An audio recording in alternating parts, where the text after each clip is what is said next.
I am Frank Bisignano. I am honored to appear before you as President's nominee to serve as Commissioner of the Social Security Administration. President Trump was elected by the American people to make life better for Americans, and he has made protecting and preserving Social Security an important part of his vision. Hi, everybody. Gloria Moraga, political woman. I read about Trump's nominee to run Social Security with a great amount of skepticism. All right? It's like, how horrible is this guy going to be? I read about him. Here he is on CNBC talking about the markets. This was last year when Joe Biden was still president, and it was toward the end of the year. And he was talking about how great his companies were doing with the economy. Remember that? Those were the good old days. And I read about this guy and the companies he's saved and what he's done in his life. And I thought, well, maybe he won't be too bad. Then I listened to him in the hearing today talk about his family and his background. And here's a soundbite. I was born into a working-class family in Brooklyn, New York. It was a multi-generational immigrant household. My maternal grandfather naturally immigrated and was a World War I veteran. My father, who was an orphan by age 11, was a veteran of World War II. They, with my working mother, were my role models and instilled in me the virtues of service. It was also at home I learned the importance of hard work. My father, a 46-year Department of Treasury employee, worked in customs enforcement, boarding ships early in the morning and sometimes wouldn't come home for days. He took pride in his job, and he was awarded the Albert Gallatin Award. He was the hardest working person I've known. I view federal workers from that vantage point. All right. There are horror stories happening right now in this country regarding Social Security because of the white-bellied billionaire who clearly has his orders from Donald Trump. And this new Social Security nominee was nominated by Donald Trump. So he's going to have to be some sort of a creep ball, right? Like Elon Musk. Because right now in this country, Musk is trying to gut Social Security's staff and making things really difficult for people to get information on their Social Security checks. And they're doing what they like to do, these dictators that are now running the government. They are making people afraid.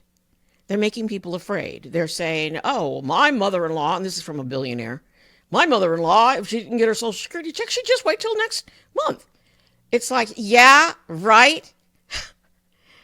They do not have a clue about how normal, average Americans live and how we need our money. We need the money that we put in there. And listening to this gentleman, this nominee, I kind of think he gets it. And here's another soundbite.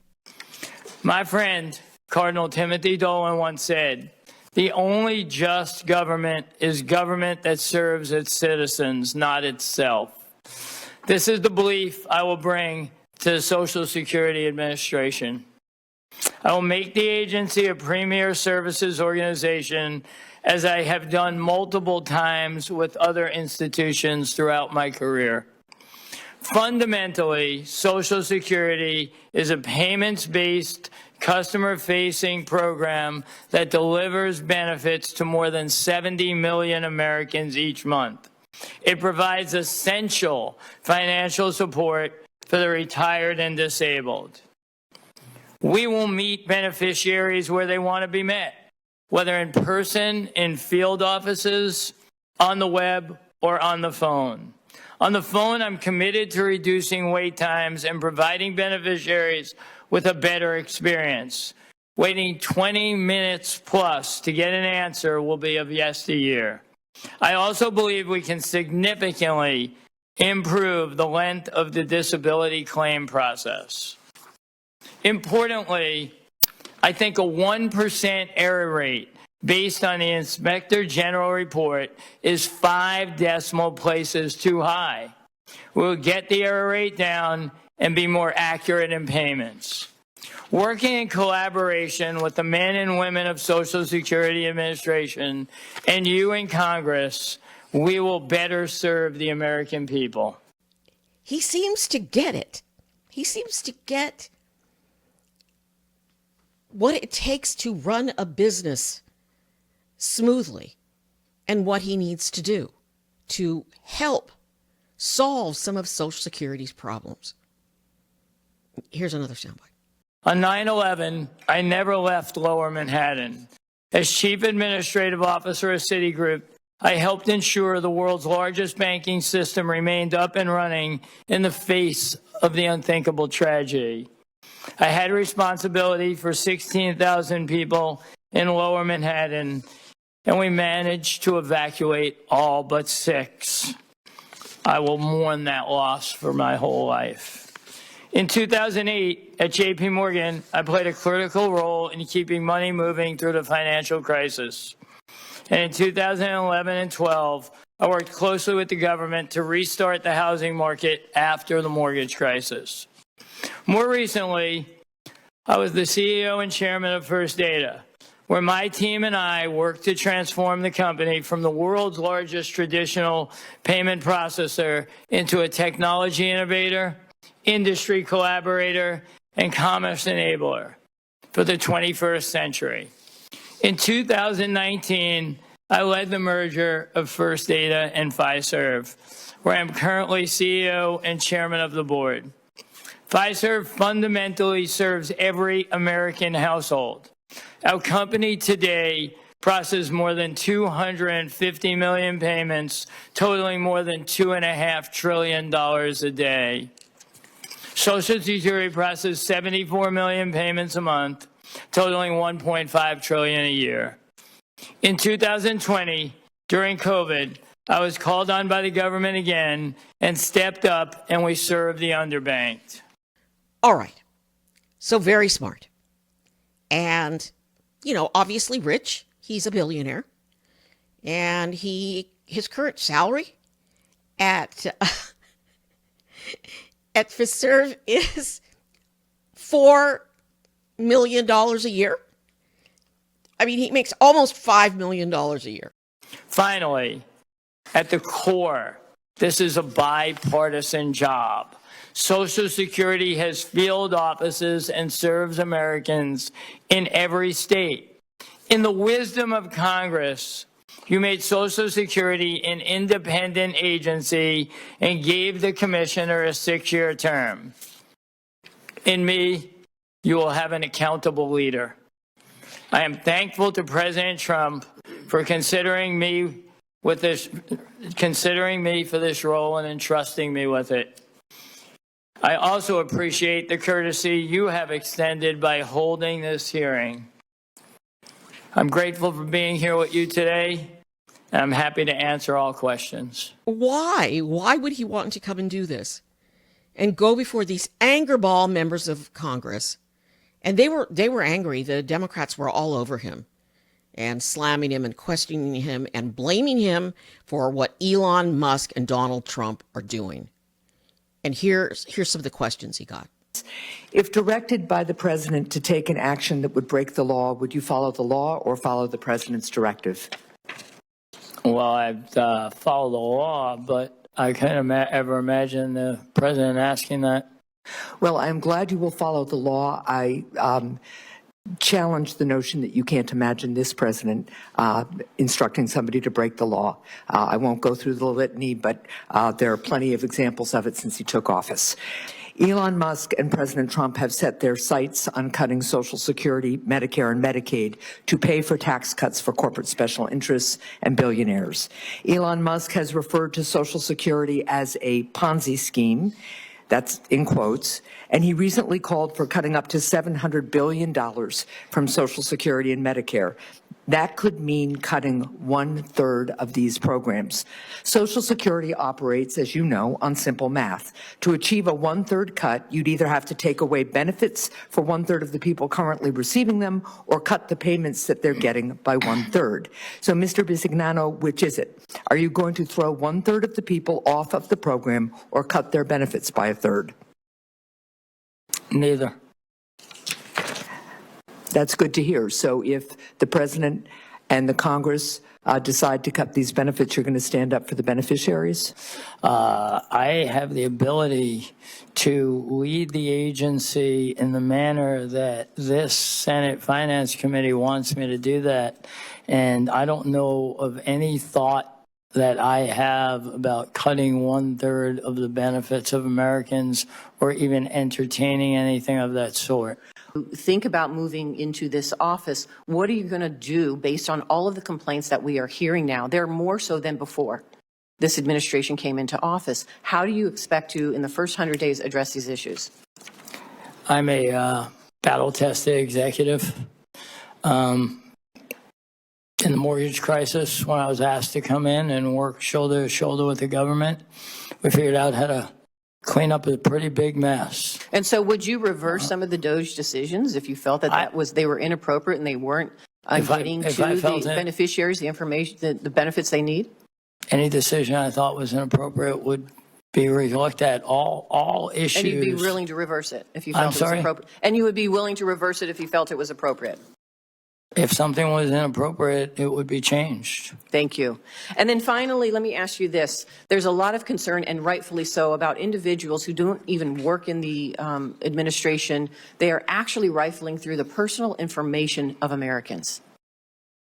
And I am hopeful that you are going to guard that personal information for anybody who has provided it to Social Security Administration. Are you willing to protect their private information? I've done it my whole career. That's yes? I've done it my whole career. That would be yes. Thank you. All right. I seem to think that I'm a pretty good judge of character. Now, I don't know the guy. I just know what I've read about him, and I know what I've seen. And one thing, I've mentioned this in other videos, some of these billionaires, they have dead eyes. And Frank Bisignano, I didn't see the dead eyes. I saw somebody who was under fire today on Capitol Hill before the Senate Finance Committee, and I saw him retain his cool, talk about the importance of fixing Social Security, of getting it back on its feet, of cutting down wait times on the phone. So, I mean, all the things that Musk is trying to do right now, and you know, his nasty little comments, you know, with the Joe Rogan and the other interviews he's done. He's a nasty, not a very smart man. And one of the reasons I say he's not very smart is because really smart people, like I think Frank Bisignano is, really smart people don't have to be mean because they are smart and they are rich and they know what they're doing. You know, Musk doesn't know what he's doing. Musk is a destroyer. He's like one of the people that goes in and like destroys things and, you know, with his money buys things and then breaks them, much like Donald Trump. This guy seems to want to build something and do something for his country. I could be totally wrong. I could be like so wrong. And if I am, I'll come back on and I'll apologize. But this guy, just like yesterday when I was listening to the hearings about the deportations and listening to the judges, this guy gives me hope. Just like the judges yesterday gave me hope. And I've got that video. I'll be posting it soon. So that's my take on the hearings. And yeah, the Democrats were all over him. Yeah, he was grilled. Yeah, it was ugly. I hope he's smart enough and strong enough to stand up to the hatred coming from Donald Trump and Elon Musk and that Project 2025 man. I hope. And I hope he gets in there and saves Social Security. Now, I don't have a lot of hope, but I have some hope after listening to him and watching him today. I'm Gloria Moraga, political woman. Please subscribe. Please follow me here and there and everywhere. And we'll see if he's confirmed. There's so much going on right now with Social Security. We'll see if he's confirmed, and we'll see if he makes a difference. And I hope so. Be safe. This is a mission critical function. It's a mission critical function, and it's been 89 years where over 200 million Americans have been beneficiaries of payments. Today, over 100 million Americans pay into the system. And the ability to receive payments on time and accurately is job one. The ability to process any type of claim we receive is job one. And the ability to be available. I think we're going to focus on what we need to do to drive the 1% error rate down. That's a very high payment processing error rate. And I think the standard's more 5 decimal points to the right. I think that leads to better accuracy. I believe in running an organization with a multidisciplinary look. We have to deliver great service. We have to run a pristine control environment so we do it right the first time. Efficiency will be the output of those two actions. We must put the beneficiaries first. I think management, this is, according to all the public data I've looked at, this has been one of the less satisfied workforces for many years within all the government agencies. And I think, you know, when you're winning, you feel good. And when you're losing, you feel bad. And my objective is to come in and motivate the workforce we have, 50,000 plus, to be able to get our job right the first time for the American public.